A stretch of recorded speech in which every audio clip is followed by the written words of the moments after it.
Pick your question.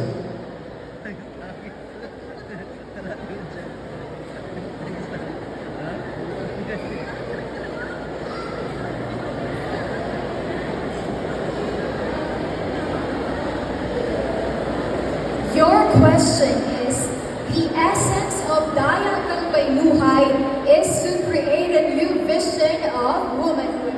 If you were to become Dayang Kagbaynuhay, what qualities of a woman would you like to portray and why? Again, the essence of Dayang Kagbaynuhay is to create a new vision of womanhood.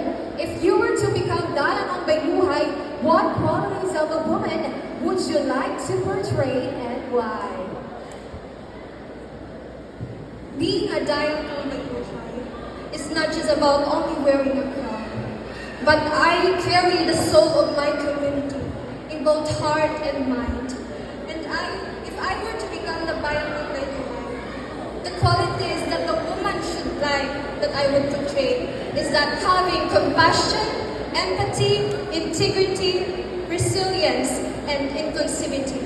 Because these qualities are the good qualities that a Dayang Kagbaynuhay have. And a good role model of being a Dayang Kagbaynuhay can make an impact in our community.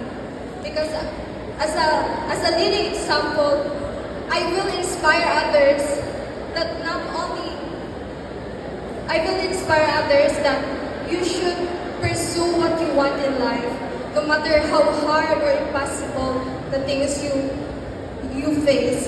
Because I am here to stand in front of you that I will inspire people. Thank you. Thank you so much.